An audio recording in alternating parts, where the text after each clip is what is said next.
Moçambique, uma reflexão sempre atual, e fazemos esta reflexão no âmbito das celebrações dos 50 anos depois que Moçambique proclamou a sua independência nacional. A independência do país foi proclamada a correr o ano de 1975, mais concretamente a 25 de junho, em pleno estádio da Machava, na voz do presidente Samora Machel. Hoje, a nossa reflexão vai priorizar aquilo que é uma das principais áreas do país, a agricultura. Queremos tentar perceber como é que esta área evoluiu nos tempos tanto que nos separam da época colonial para os dias de hoje. E para esta reflexão, nada melhor que trazer uma personalidade com uma larga experiência na área da agricultura, pelo menos conta com mais de 3 décadas. E o seu nome é o engenheiro Mohamed Valah, que é bem-vindo a este canal, para estes 2 dedos de conversa. A Constituição da República, desde a proclamação da independência nacional, reza que a agricultura é o fator, portanto, digamos, é o fator mais importante para o desenvolvimento do país, sendo que a indústria aparece como o setor que dinamiza o resto dos processos. Todavia, continuamos sem poder alcançar a independência do ponto de vista da soberania alimentar. Engenheiro Valah, pode partilhar o seu conhecimento, a sua experiência sobre aquilo que tem sido o percurso da nossa agricultura? Muito obrigado. Sinto-me honrado por ter sido convidado para fazer esta resenha da agricultura nos últimos 50 anos. Os solavancos, os desafios e toda uma série de aspectos reflexivos sobre esta área, que é uma área potencialmente importante para salvaguardar aquilo que é a soberania alimentar, segurança alimentar, o status da nutrição da nossa população e, ao fim do dia, o bem-estar. Eu começo por dizer que realmente em 75 foi assumido, e sempre até os dias de hoje, que a agricultura é a base de desenvolvimento e a indústria é o fator dinamizador. E para o efeito, na altura, embora a nossa agricultura tenha sido uma agricultura, digamos, socializada, do movimento do regime socialista que nós tínhamos adotado na altura, que isto não é nenhuma utopia, porque há países socialistas que enveredaram-se e estão hoje bem, têm repercussões do produto interno bruto muito forte a partir da agricultura. Refiro-me à Ucrânia, a Bielorrússia, o Cazaquistão e todos aquilo que faziam a União das Repúblicas Socialistas Soviéticas. E um pouco deste movimento estava prescrito em obras do Karl Marx Lenin. E 2 dos 3 dos principais aspectos na altura era a socialização do campo. Mas a socialização do campo era menos que 15% ou menos que 10%. Nós enveredamos efetivamente por a produção estatal. Produção agrícola estatal, agrária estatal. E reitero que na altura o grande complexo agroindustrial do Limpopo, o complexo de Caia, o pensamento de 400 mil hectares, portanto, que cobria a província de Niassa e Cabo Delgado, um pouco aquele movimento todo no Planalto de Sussundenga, no Planalto da Angônia. Portanto, criaram-se, e o grande movimento de produção no norte da província da Zambésia, na zona do Guru, Elioma e tudo mais. E isto foi passando os anos todos e a socialização deu o que deu, foram importada muita maquinaria, portanto o Estado tomou, na altura recordo-me que tínhamos a Mecanagro, dirigido por quadros que ainda estão na plenitude de desenvolvimento de Moçambique, o caso do professor Rajendra, tudo mais. Só porque a guerra depois começou a emperrar, em 1997, e tivemos que tomar... Mas denotou-se nas perspectivas da própria governança da agricultura que acho que era muita despesa. O proveito também era bom. A população na altura, estávamos a falar um pouco menos de 10 milhões de habitantes. 8,7, 9 milhões, 9,2 milhões de habitantes. E ainda tínhamos de comer, mas recordo-me que havia um movimento de cooperativas agrícolas. Faz-me lembrar a história das cooperativas do consumo, formarmos as filas para o arroz e tudo mais. A partir de 1979, 1980, o governo de Moçambique, obviamente, começou a ter um pensamento um pouco mais programático, mais, digamos, a vontade para a agricultura ter o crescimento devido. E aí é que aparece o Plano Perspectivo Indicativo, PPI, que tinha uma vigência de 10 anos, digamos, 1980-81 para 1990. E aconteceram, o documento faz menção a grandes premissas, as premissas de reversão deste movimento. Portanto, não devia ser só produção nas machambas estatais. Não tínhamos a premissas só da centralização do pensamento da agricultura. Tanto mais que os recursos não eram muito grandes e tínhamos que olhar um pouco as despesas públicas do setor agrário, do setor agrícola. E fomos andando, concomitando com toda a problemática que a guerra ia crescendo, a guerra civil ia crescendo e ia proporcionando não bons momentos, mesmo na zona de Caia, Angônia, já se sentia uma relutância no desenvolvimento, o fluxo de mercadoria circular não muito corretamente e tudo mais. E fomos andando. E no meio da jornada há um despertar de consciência, mais uma vez, da governação e governabilidade de Moçambique, agrícola, agrária.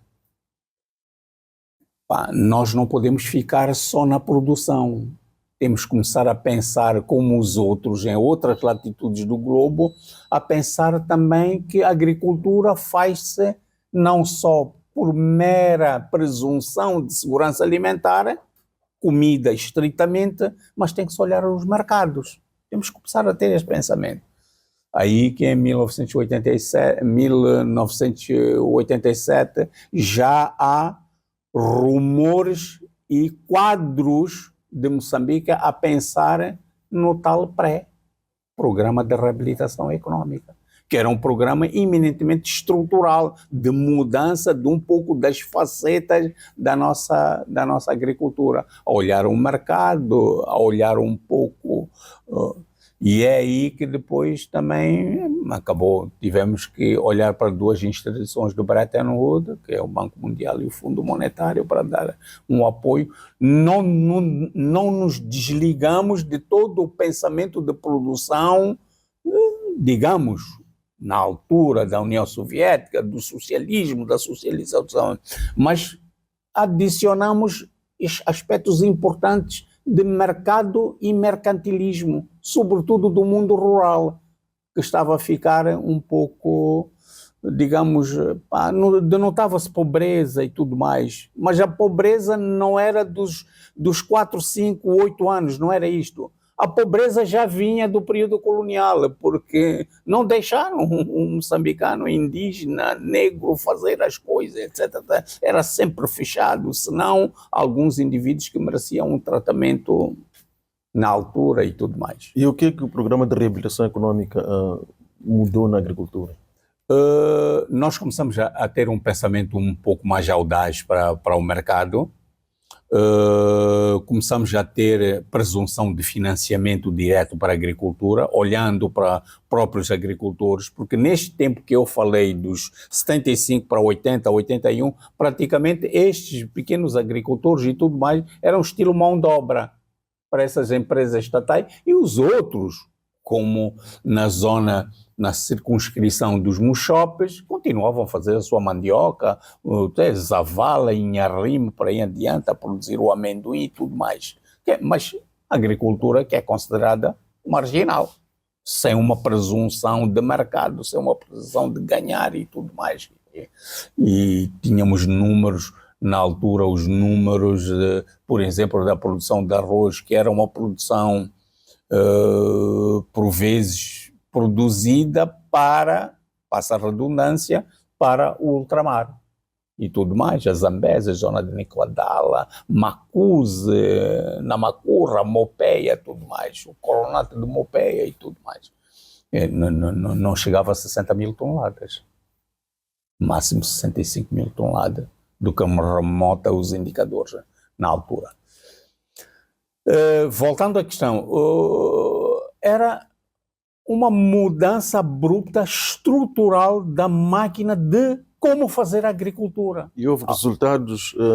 Houveram resultados porque depois da passagem das cooperativas de consumo já aparecem as lojas, o mercantilismo havia, e as lojas já transpareciam os mercados, sobretudo no mundo rural moçambicano. O amendoim era vendido, outros produtos, podia não ser suficiente, mas já havia um pensamento mais estratégico e incultado a nós moçambicanos que nós tínhamos que tomar a liderança da produção. E assim foi feito. Não se perdeu de vista o ambiente, passa a expressão com todo o respeito, da socialização, sobretudo neste caso do campo. Ainda continuava o movimento de cooperativas e tudo mais, e remonta-me também a pensar nas aldeias comunais, que era um pensamento de estruturar e organizar a população e tudo mais, para usar melhor os recursos, terra e água e outros recursos, florestas, neste caso específico, a da lenha e tudo mais. E aí fomos andando. Este andar não foi muito salutar, de facto, porque em 1991, 92, a guerra praticamente está a terminar.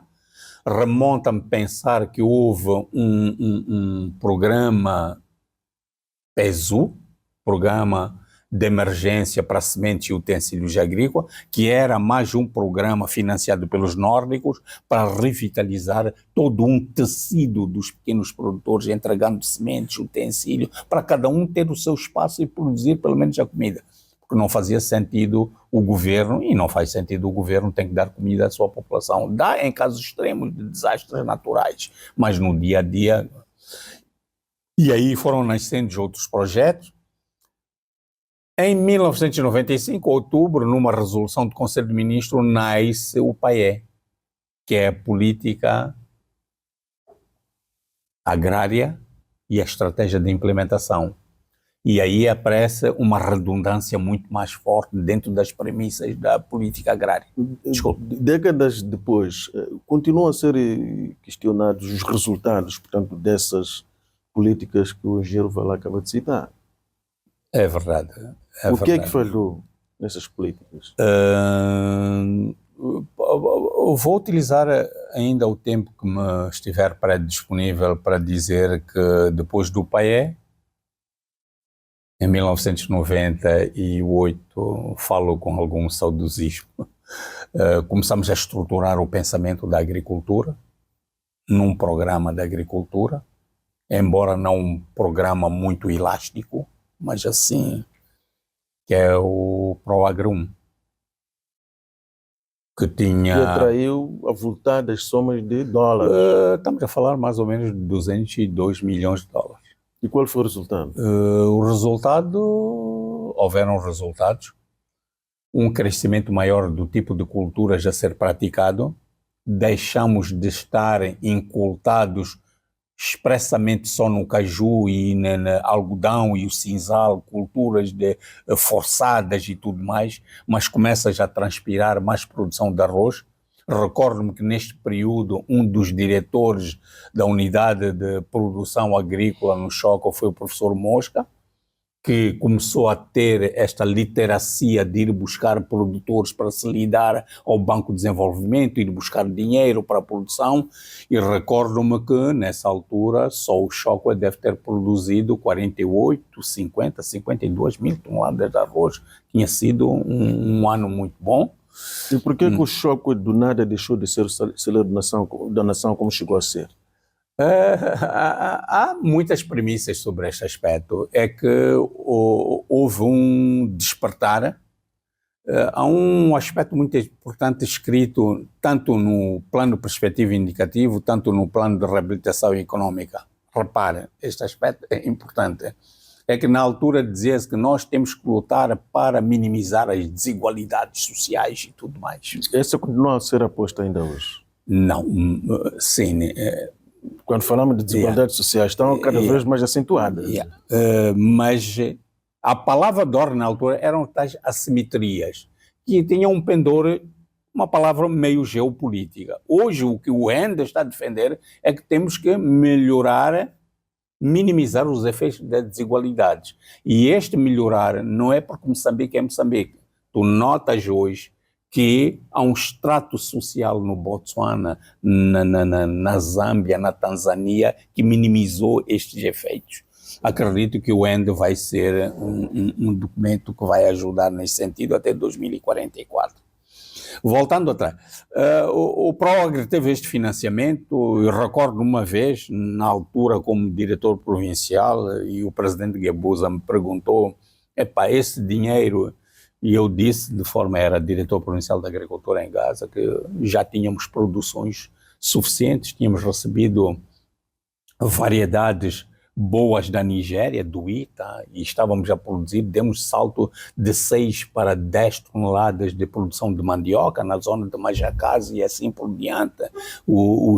A estação agrária de Choco estava a produzir o material vegetativo, já estávamos a dar o salto para termos a batata doce de polpa alaranjada, que tem a parte da vitaminada e tal e tudo mais. A produção de arroz tinha crescido, já tínhamos presunções de alguma produção de frango, já não era totalmente importado, mas os quintaleiros e tudo mais. Portanto, tiveram coisa. Agora, tenho que dizer um aspecto francamente, que uma das coisas que quando fizemos a avaliação, eu participei na avaliação do ProAgri 1, uma das coisas que ficou patente na avaliação do ProAgri 1 é que efetivamente não tínhamos drenado muito investimento para o produtor, nem para as instituições de investigação. O dinheiro tinha ficado muito naquela analogia. Ficou muito dinheiro para equipar o árbitro e os jogadores não tiveram equipamento suficiente. E este é o maior pecado que se aponta quando se fala do ProAgri, que no lugar de se capitalizar o processo produtivo como tal, priorizou-se a aquisição de meios administrativos em detrimento da produção. Por que a opção teve de ser essa? Bom, aquilo foi um resfriar do pensamento, porque também ao nível das direções provinciais, do Ministério, havia um clamor de que tinham uma falta de tudo. Só porque nós não fizemos, confesso, não fizemos a melhor simbiose da tradução do investimento, porque podíamos ter feito uma paridade, vamos pôr 50% do dinheiro, etc. Qual foi a porcentagem que foi para os aspectos administrativos? Disse que foi não mais que 30%. E o outro dinheiro ficou para toda a reconstrução. Mas também há um aspecto muito importante, foi investido muito dinheiro nessa altura, há direções distritais na altura que ficaram ofuscada por causa da guerra, tínhamos que reabilitar, agora SEDAIs, não é? Direções distritais ficaram sem mobilidade, tivemos que investir nos serviços de extensão, em mobilidade, todo um equipamento, então, mas fizemos esta parte que também teve um pendor muito forte do financiamento à parte institucional do Ministério da Agricultura. Obviamente que foi algum pecado, mas não foi de todo. Então, a partir da avaliação que se fez do PROAGRO 1, desenha-se o PROAGRO 2. Obviamente que o PROAGRO 2 já teve uma tendência de ter um investimento. E, de facto, não posso dizer com muita convicção que tenha sido um pecado, mas foi algum pecado. Pecado não se quantifica, mas algum pecado. Por que é que eu digo isto? Porque logo depois os investimentos começaram, e isto foi bom porque houve outra indução da própria credibilidade da própria instituição que estava a liderar toda a engenharia agrária agrícola de Moçambique, em que denotamos que mesmo as organizações não governamentais que trabalhavam em Moçambique, Save the Children, Visão Mundial e outras mais, a proporção de investimento, como eles tinham alguns expatriados, a proporção de investimento era muito estudo e pagar repatriados que chegava a 70%, 72% do investimento das organizações não governamentais. E pura e simplesmente 28% a 33% é que ia para o terreno. Organizações que tinham a sede nas províncias, Visão Mundial na Zambésia, Save the Children, etc., etc., e outras organizações que existiam. Portanto, este paradigma, a partir de uma pujança muito forte do Conselho de Ministros nos anos, digamos, 2005, 2006, um pouco antes também, 2003, começa a haver uma reversão. Analisados aqui no Ministério da Agricultura, desculpem, mas há qualquer coisa que não está bem em nós. Todo o dinheiro que nós estamos a investir, o bolo está a ficar um pouco amontante e a jusante não está a encontrar o dinheiro. Então temos que reverter. Aí tivemos a tal a pujança e o espectro de alguma inteligência de pôr o dinheiro mais à mercê dos produtores. Mesmo assim, ainda não é a proporção ideal. Porque o dinheiro, o setor público comandava o investimento e hoje há presunções mais importantes que, ora em diante, poderemos aflorar com mais propriedade. Engenheiro Valão, para quando a soberania alimentar, 50 anos depois da proclamação da independência nacional, numa altura em que se fala tanto da necessidade da independência econômica, será que se chega à independência econômica sem primeiro alcançarmos a soberania alimentar? Muito obrigado pela pergunta, uma pergunta que ajuda a refletir, oxalá que os jovens estejam a ouvir e tenham propriedade de usufruir um dia para também fazer as suas teses, a sua reflexão nesta esteira. Vários países no mundo não colocaram teorias diferentes para atacar vicissitudes diferentes. Não, elas andam sempre em complementaridade, estilo uma linha férrea. Tem que ter os carris para o comboio. Então, a soberania alimentar vai andar em consonância com todos os preceitos e ditames desta independência econômica.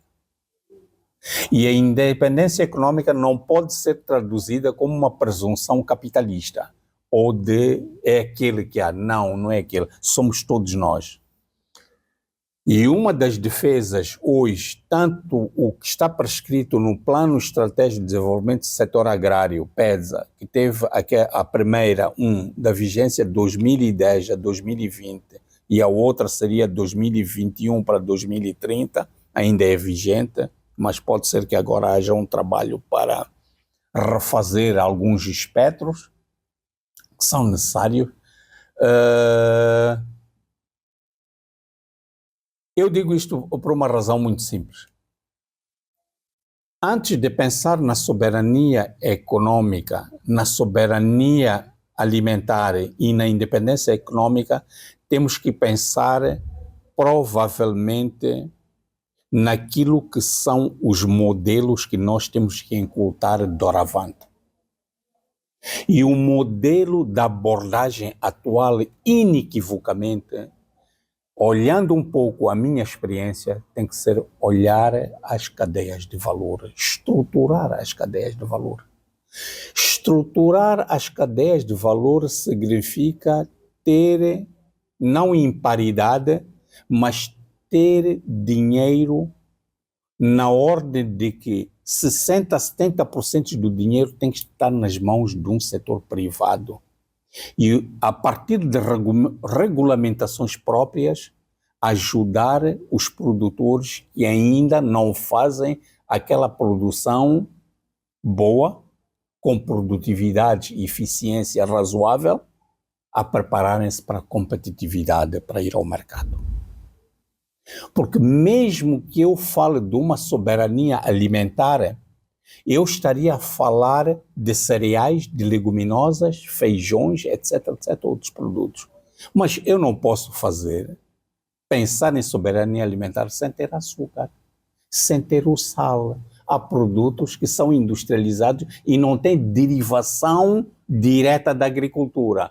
Mas para tu fazeres a complementaridade desta soberania alimentar ao estilo, não é semelhante ao estilo da cesta básica do Brasil, do presidente Lula, tu tens de ter pessoas a produzir, ter excedentes de produção, eles ir ao mercado conseguir dinheiro, e com este dinheiro, o que foi produzido já está lá, o cereal, o milho, o arroz ou a mapira, mas outros produtos ele tem que comprar. E compra-se quando ter soberania monetária, porque ele vendeu o seu excedente de produção. E aí conjugas a parte na preposição geral de segurança alimentar. Isto está prescrito nos instrumentos, infelizmente, no ESAN 1, Estratégia de Segurança Alimentar e Nutricional, no ESAN 2, no PAM-RDC, que é o programa de diminuir a redução da desnutrição crônica, está tudo. E agora, em 2025, tivemos a política de segurança alimentar. Está tudo prescrito desta forma. Gostaria de terminar esta leiva dizendo que este pensamento todo de cadeias de valor, o investimento a ser feito tem que ter uma paridade de 60% a 40%, mais para o setor privado, para aqueles que estão a operar, ou 70% a 30%. Mas as coisas não terminam por aí. É que os japoneses chamam investimento responsável e inclusivo. E eu aí também dou mão à palmatória. Por hipótese, nós temos uma fábrica que foi inaugurada em tempos de arroz, no Choco. Que nunca funcionou quase. Quase que nunca funcionou. Implicou grandes investimentos. Quando eu faço a minha avaliação, ainda não foi feita uma avaliação holística e sistêmica daquele processo, mas a minha, porque acompanhei o arroz, tenho alguma paixão pelo arroz. Voltamos a investir na indústria sem ter pensado no investimento do processo produtivo. Então não há tanto arroz para aquela fábrica. Aquela fábrica capacidade de 60 mil toneladas. Houve uma base muito concreta que determinou a edificação daquela fábrica, porque Choco tem um grande potencial. Sim. Por que razão Choco deixou de produzir arroz? Bom, por mim mesmo, falando honestamente, houve pouco investimento para os produtores, para além do investimento no todo o sistema de regadio, que tem problemas de drenagem e tudo mais. Também o regadio todo, ele não tem as condições edafoclimáticas preparadas só para produzir arroz. Para produzir arroz são 11 mil, 12 mil, 13 mil hectares. A zona de Lyon, de Cognan, as outras é para produzir hortícolas, tudo mais. Mas desta área, com um rendimento de 4 até 6 toneladas, que é metade do que o Vietnã faz, à vontade podemos produzir. Foi esse pensamento que disse que nós podemos fazer à vontade de 60 mil. 40, 60 mil. E isto não é novidade, porque no período da estatalização, no tempo do CAIL, foi o período que o Choca fez mais arroz de todos os tempos, 60 mil toneladas. O diretor do CAIL era o falecido Jorge Tembe. Foi feito. Depois, no tempo em que esteve o professor Mosca, incultou toda a engenharia de finanças, BPD, os produtores produziram 48 mil, 50 e tal mil toneladas. E eu também depois entro um pouco na esteira disto, porque quando fui DPA, conseguimos fazer uma produção até 38 mil, 40 mil toneladas, uma injeção do Fundo de Desenvolvimento Agrário aos produtores, com semente de qualidade, fertilizantes de qualidade e tudo mais. Mas era um exemplo. Mas estou a falar do Choca, não quero ser um pouco saudosista por me ter visto a crescer, não é? Alguns de nós, dos Valás, mas quero me referir também um exemplo que sinto, é de Namacurra. Aquela fábrica foi instalada num sábado. Quem me convidou para ir pensar naquela área foi o general Groveta. E fomos juntos. Onde é que pode ficar a engenheiro? Eu disse aqui, assim, tá? Depois o governo assumiu. E foi construído com aqueles fundos do Exim Bank da China, incultado dentro do gabinete do Vale do Zambeze. Construído, dá para deitar lágrimas, porque a fábrica também nunca processou nem 3 mil toneladas de arroz, sequer. E hoje está meio obsoleta, precisa de alguma revitalização para mudar um pouco a estrutura e o espectro do próprio sistema agroindustrial. E a questão é mesmo, por que esta região deixou de produzir arroz que justificou a edificação daquela fábrica em Namacurra? Sempre se produziu arroz. O maior produtor de arroz de Moçambique é a província de Zambésia. Estou a falar de distritos de Niquadala, Namacurra, Mopeia, um pouco Morrombala, Maganja da Costa, onde está o grande regadio do Nante, Baixo Licungo, tudo mais. Mas acho que, tecnicamente falando, houveram algumas coisas que não acompanharam o sistema, sobretudo a pesquisa de maior qualidade de semente para traduzir numa produção, porque, tecnicamente falando, o arroz produzido na Zambésia tem muita mistura e as indústrias não respondem ao rendimento industrial eficiente quando o arroz tem muita mistura. E o mercado também, por vezes, muitas vezes rejeita. Não obstante ter uma coisa muito importante, quase que é um arroz orgânico, não só, mas é aromático. Isto é preciso tirar esta ilação positiva da produção do arroz. Mas fica esta deixa que no setor agrário, no caso do arroz, construímos algumas fábricas que hoje ainda não viram o seu potencial de processamento efetuado. O que é que seria necessário para tanto o setor da agricultura, o setor da produção de comida, finalmente corresponder em pleno àquilo que são os anseios moçambicanos? Precisamos de uma agricultura comercial, temos que continuar a apostar no setor familiar, com aqueles níveis de rendimento que quase que não ajudam. Uma das coisas que está prescrito e vem de algum tempo para cá, a tal de transformação da agricultura. E realmente é preciso darmos um ímpeto dessa transformação da agricultura de subsistência para uma agricultura orientada para o mercado, ou seja, mais comercial. E para isso o trinômio produtividade, que é a eficiência e a competitividade, tem que estar. E qualquer instrumento de governação do nosso país está prescrito. No PQG anterior, no atual PQG, no END está prescrito, no PEDS está prescrito que nós temos que fazer a transformação. Mas eu continuo a divulgar uma coisa importante, que é a questão de transformar não só de forma católica, mas transformar toda uma mentalidade e psicologia, psicoanálise sobre o tipo de investimento que nós devemos fazer. E há pessoas que defendem talvez um pouco ao contrário, mas uma das defesas para nós fazermos esta agricultura é criarmos aquilo que se denomina de centros de prestação de serviço, agri-hubs, centros em que os produtores vão lá e vão buscar tecnologia, também podem ir buscar financiamento, se tiver uma instituição, vão buscar maquinaria, tudo. Repara um aspecto que nos últimos tempos, fazendo uma ronda, uma resenha rápida, o uso de fertilizantes em Moçambique não ultrapassa a 8%, 8,5%. E precisamos de mais? Porque há o risco de se identificar também os solos. O uso de fertilizantes pressupõe uma capacidade criada para garantir a manutenção de vida dos solos. É verdade, concordo isto aqui, mas sempre há uma mediana. E isto está nas normas técnicas que o Instituto de Investigação Agrária de Moçambique possui.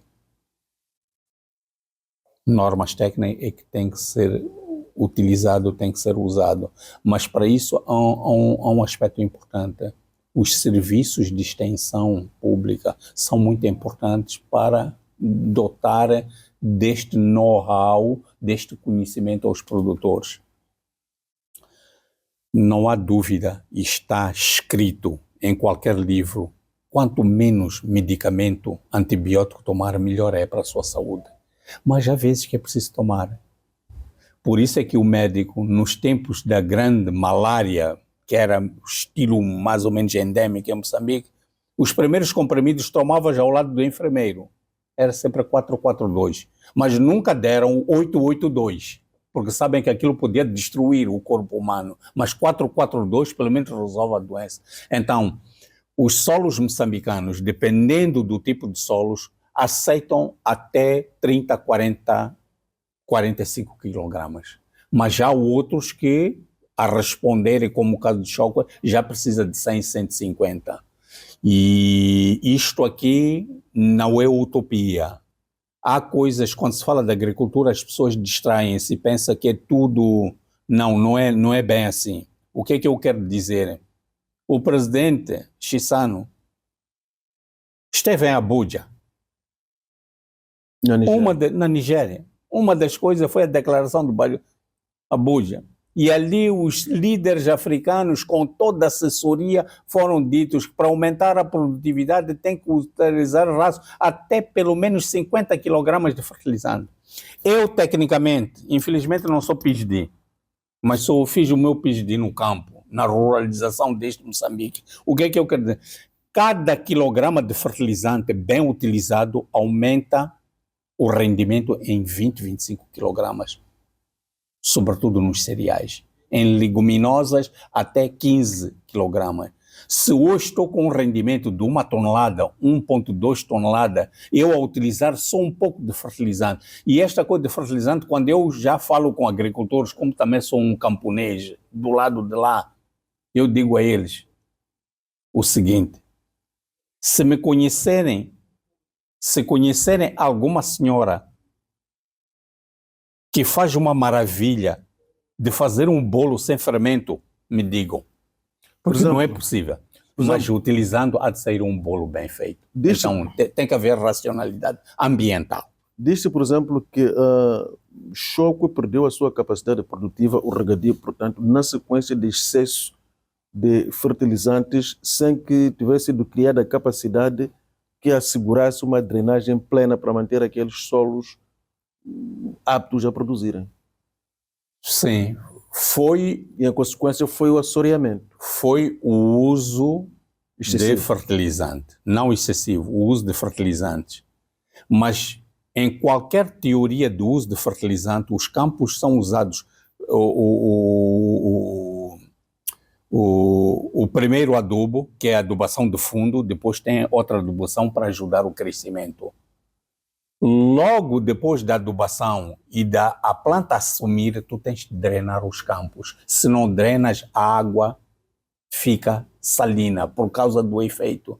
O grande problema de Choco não é o uso de fertilizantes, é que houve sempre problemas de drenagem. O tal dique, a vala 5, que devia drenar para a zona de Chinangua, que é uma lagoa que depois vai ao Rio Limpopo e tudo mais. Ali foi um problema iminentemente de drenagem. Porque onde é que começou o problema? Nós tínhamos o regadio todo.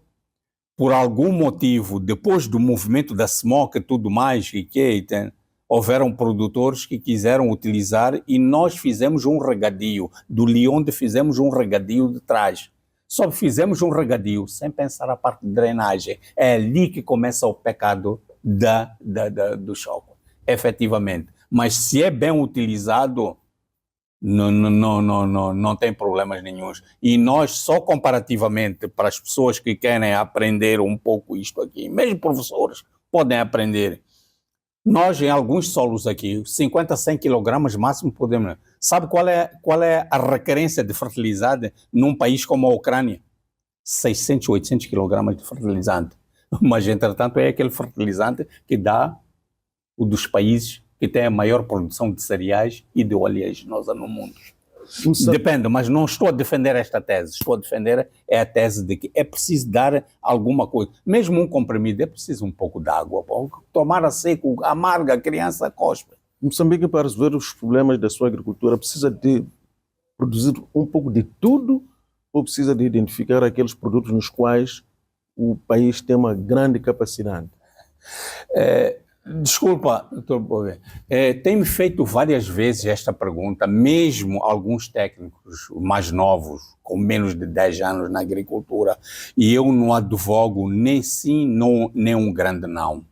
O mais importante é tu colocares as coisas nos devidos lugares.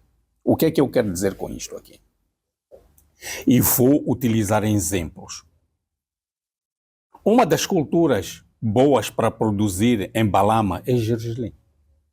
Mas também tem o regadio de Ingure, produzir arroz. Ainda não está muito bem o regadio, há dinheiros que precisam para reabilitar. Mas se tu vais hoje onde esteve o presidente, em Mandimba, grande produtor de milho, nem sei se parte do milho fica cá ou vai para o Malau. Mecanhelas também. Ngaúma também. Mas tu vais, por exemplo, para Zumbo, não Zobo, é Zumbo, grande produtor de milho, grande produtor de soja. O que é que eu quero dizer? Em função de um determinado mercado, em função da estruturação da cadeia de valor, em estruturação da cadeia logística dos corredores, tu podes produzir um pouco tudo. É esta a grande vantagem de ter Moçambique.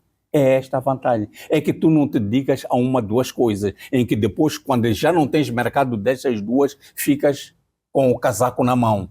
Não, porque uma das coisas espectro da independência econômica é a intensificação da produção, mas a diversificação para os dias da manhã, para minorar a problemática de riscos como tal.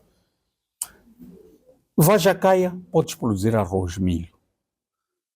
Quando eu chego mais ou menos em Chidenguele até em Arrime, eu produzo mandioca. E mandioca é uma boa cultura, até para a saúde. Mas também posso produzir o amendoim chimangane, para além do cajueiro que tem zavala e tudo mais. Hoje, por exemplo, tu achas que é govuro, funhalouro, mabota foram penalizados por Deus? Não, não estão penalizados. Tem muita castanha e sai grande qualidade de castanha. Efetivamente, o que é que tem Guiné-Bissau? Um pouco disto é cacau, um pouco daquilo e tem caju. Mas eles pegaram no caju e estruturaram a cadeia de valor. Então, hoje, por exemplo, eu vou a Búzios, podes produzir arroz naqueles regadios. Mas ao lado, ali em Guaraguara, tu podes produzir gergelim até em Amatanda. Tu hoje vais a Gorongosa, não podes ter muito gado, porque não tem muitas condições, mas entretanto podes produzir muito bem a batata. Mas tens Chinavana a produzir bom açúcar. Tens a zona de Dondo a produzir, mas na regadio de Mandruze, no distrito de Dondo, tu podes produzir bem o arroz. Então, não seria muito correto dizer que a nossa concentração é esta aqui. Do investimento privado, ele sabe como há de investir, porque ele está a olhar para o mercado. Do investimento público, vamos direcionar 6, 7, 8 culturas que são prioritárias dentro da segurança alimentar. Mas, de uma forma geral, alguém que tem apetência e consegue um investimento, por exemplo, para a cadeia de valor de Piripiri, pode ir a Mulumbo, Mulumbo produz feijão cute, que aqui nós chamamos de feijão nhema. Produz bem o feijão boa, mas também pode surgir bem a paprika. Piripiri sai de lá. Em tempos, em Vanduze, produzimos paprika. O piripiri ia para os mercados em Londres e tudo mais. Mas em Barua, o grande produto hoje que está a dar dinheiro não é o lychee. Pode não sair com o nome moçambicano, mas é moçambicano nos mercados internacionais. Então, nós, felizmente, temos um país comprido, com diferentes vicissitudes, diferentes latitudes, mas segundo o estudo agroecológico de Moçambique, feito em 2013, 2014, foi dinheiro da União Europeia, 17 milhões de euros, deu para estruturar, e nós sabemos que em função dos diferentes tipos de solo. E há uma particularidade ainda. Por exemplo, a construirmos a barragem de Mapai, temos uma grande vantagem. É que vamos continuar a minorar a água, mas a barragem de Messangir já dá para cobrir os 90 mil hectares que estão a jusante, mas a montante, ou seja, a jusante da barragem de Mapai, temos mais ou menos 248 mil hectares. E aquela zona onde não chove muito, é onde tu vais produzir fruta para mesa. Fruta de mesa. No estado de São Francisco, no Brasil, a uva de mesa, a laranja de mesa, para o mercado da Coreia, para o mercado do Japão, sai daquela zona. Não pode chover se não estraga a fruta e aparecem bichos. Então, portanto, são coisas que acabou no terreno e que a gente aprende. São um pouco... Em duas palavras, que premissas serão necessárias para estimular o incremento da agricultura comercial, a pensar mais na exportação? Temos que olhar em diferentes domínios. Há um domínio que eu defendo pessoalmente, que é regulatório. Já era a altura. Nós estamos atrasados, mas é preciso regrar. Nós estamos a precisar de uma lei de sementes e uma lei de fertilizantes. É preciso regrar. O ambiente já fala dos pesticidas, tudo mais, mas tudo isto é importante em termos regulatórios. Pensar em grande, penso que já temos o rende, mas se um dia voltarmos a ter dinheiro com consultores nacionais e prepararmos um programa de médio prazo, um programa de agricultura, por 20 anos, acho que seria importante. Não é a reedição do PROAGRE, não. Um programa de agricultura, como na saúde tem um programa da malária, tem um programa da HIV, e não ficaram ultrapassados, mesmo com os ciclos de governação, estão lá. Eu acho que isto é importante, em termos regulatórios e em termos de política pública. Agora, em termos de abordagem, continuar a estimular e fortalecer as cadeias de valor. O que é necessário para garantir que a pouca produção que o país consegue seja absorvida na totalidade, tenha mercados assegurados, e isso vai garantir a renda para os produtores, que não é o caso neste momento. Há quantidades, há níveis de deterioração de excedentes bastante consideráveis. Sim, de facto. Para perpetuar a pobreza dos camponeses. Não, confirmo isto, conheço de alguma forma a estratégia, o documento estratégico de pós-colheita em Moçambique. Este documento mostra que nós perdemos entre 15%, 18% a 35%. Perde a pós-colheita. Depois de a produção estar feita pelo camponês, perde depois por rato, grugulhos e outras coisas aqui. Depois vemos pelo tomate, não é? 3 dias depois está todo... Não é porque está mesmo podre, como as crianças dizem, mãe, está podre. Já está deteriorado, perdeu o valor comercial. Estruturar as cadeias de valor. Saltamos para outro domínio muito importante. É preciso atacarmos fortemente, e alguns de nós estamos disponíveis para fazer este pensamento, pelo menos termos uma independência no agroprocessamento e na indústria ligeira moçambicana. É preciso pensarmos nisto. O tomate não pode ser perdido, é preciso que seja transformado em polpa, porque em tempos o Choco já produziu naquela fabriqueta em Chilembé, na terra do presidente Samora. Mas há outras perdas que podem ser colmatadas. Hoje já temos fábricas de feijão boer a preparar, porque há uma coisa que se diz por causa do feijão boa, e também digo, nós exportamos nutrição. O feijão que tem mais proteínas é o feijão boa. Não é por isso que ainda requer. E nós não temos o hábito alimentar. Mas nestas zonas onde se produz, infelizmente, a taxa de desnutrição é alta, 43, 44. E para terminar, o nosso fundo de tempo está praticamente esgotado. Para terminar, estava a dizer que em termos regulatórios temos que pensar desta maneira: semente e fertilizante, os dois antídotos principais para fazer o ataque, mas por outro lado atacar a questão do agroprocessamento, e isto tem que estar um pouco, algumas medidas devem estar tomadas. Uma das coisas que penso que é soberania, que foi lançado pelo presidente agora no lançamento da campanha, não faz jus ou faz jus, não é um problema que as pessoas interpretam em função das suas conveniências, mas o mais importante é que a pessoa de compra primária e talvez secundária de produtos agrícolas tem que ser moçambicano, mas para isso é preciso ter algum dinheiro para fazer, porque os bangladeses, se estão a comprar é porque têm dinheiro. Nós também, se voltarmos a entregar este dinheiro, é possível fazer e estruturarmos as cadeias logísticas. Muito obrigado, engenheiro Mohamed Valá, tanto pela disponibilidade de nos ajudar a pensar no passado, presente e futuro de Moçambique, 50 anos depois que proclamamos a independência nacional. Hoje, esta reflexão teve como foco o setor da agricultura, um setor para o qual o engenheiro Mohamed Valá dedicou longo tempo da sua carreira. Despedimos-nos com a promessa de voltar proximamente com mais um tema de debate no âmbito das celebrações de 50 anos depois que Moçambique proclamou a sua independência nacional. Fica aqui reiterado o nosso muito obrigado pela preferência, continue ligado a nós e fique bem.